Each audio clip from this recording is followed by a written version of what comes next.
Her lies brought me closer to the truth of us. I never thought my life would turn into a story worth telling. But here I am, sitting in front of a blank screen, my fingers trembling as they hover over the keyboard, replaying the past like a movie that refuses to end. This is not just a story about love. It's about lies. About secrets. About the kind of truth that only reveals itself when you're brave enough to peel away the layers. And yes, it's about me. My name is Elena Carter, and this is how his lies became the doorway to the truth of us. When I first met Adrian, he wasn't supposed to be important. He was just another face in a crowded office building, another name on the list of executives I had to work with. I was a communications consultant, hired for a 6-month contract at his firm. I had promised myself I wouldn't get too close to anyone at work. Not after what had happened before. But Adrian wasn't just anyone.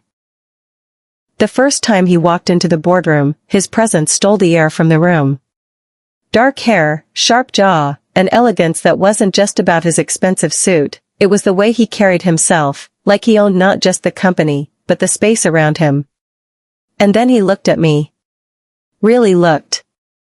It was just a glance, but I felt it deep in my skin, a current of electricity I hadn't felt in years. I told myself it was nothing. A crush, maybe. A silly, dangerous crush.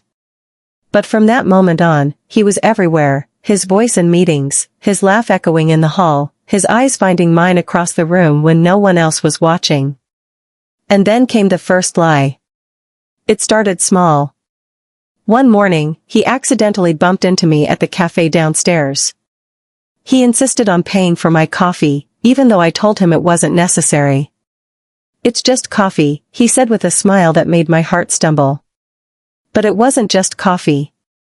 That single act turned into a ritual. Every morning, he'd be there, sometimes waiting for me, sometimes arriving just after me, but always there. One morning, curiosity slipped past my guarded heart, and I asked him why he was always so early. "Insomnia," he said smoothly, his lips curving into that smile again. I nodded, believing him. But later, much later, I'd find out that was a lie. A small one, but still a lie. He didn't suffer from insomnia. He just wanted a reason to see me. And somehow, knowing that truth made my chest ache in ways I couldn't explain. The lies didn't stop there. He told me he was single. He told me he wasn't the type to mix business with pleasure. He told me he didn't believe in love at first sight. But his eyes betrayed him every time. One night, after a late meeting, we found ourselves alone in the office. The city lights spilled through the glass walls, painting his face in silver shadows. I don't remember who moved first. Maybe it was me. Maybe it was him.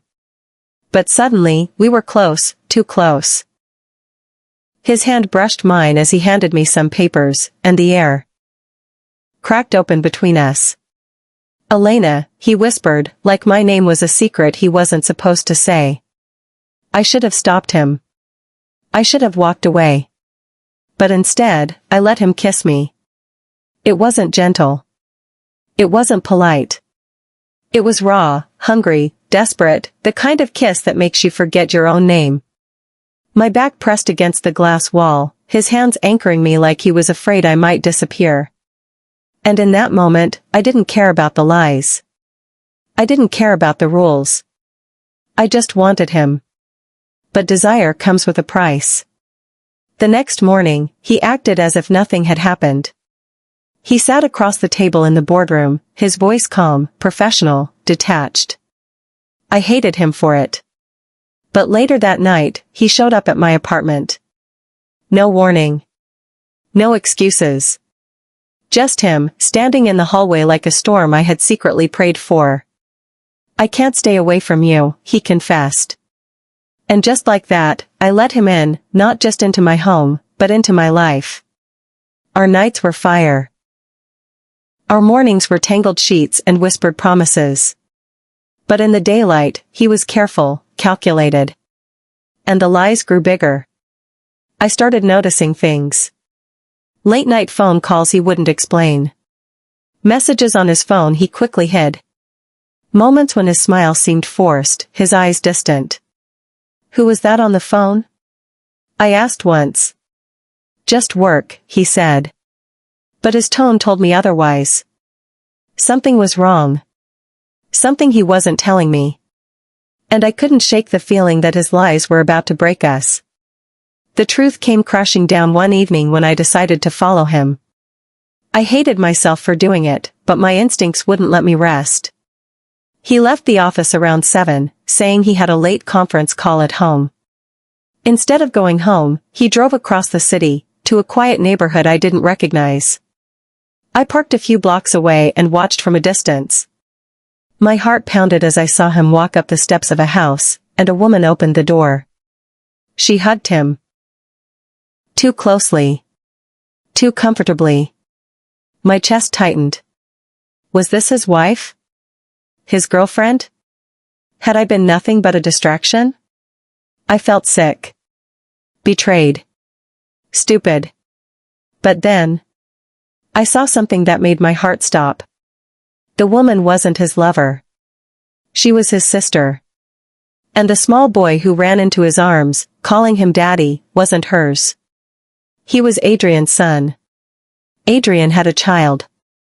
And he had lied to me about everything. That night, I confronted him.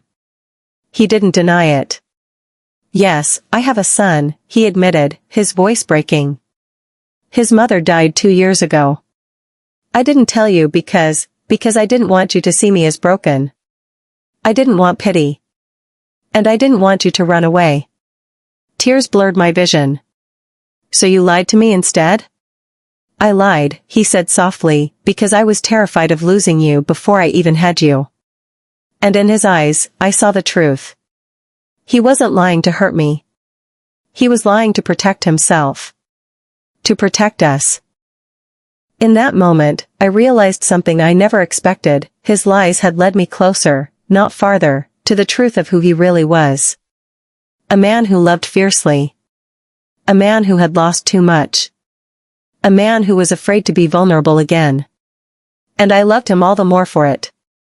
Our relationship changed after that night. I met his son. I met his sister. And I saw the parts of him he had hidden, the soft, gentle father, the grieving widower, the man who was still learning how to live again. We still had passion. We still had fire. But now, there was something deeper. A bond forged not just in desire, but in truth. And yes, there were still lies, small ones, white lies we told to keep our secret safe from the company, from prying eyes. But those lies no longer scared me. Because I had found the truth beneath them. The truth of us. Looking back now, I realize something important. Love isn't about perfection. It isn't about honesty every second of the day. Sometimes, love is about the lies we tell. Lies born of fear, of longing, of desperation. Adrian lied to me. And I lied to myself when I said I didn't love him. But those lies brought me closer to him. Closer to the truth of us. And that truth is simple. We are messy. We are flawed. We are complicated. But we are real. And in the end, that's all that matters.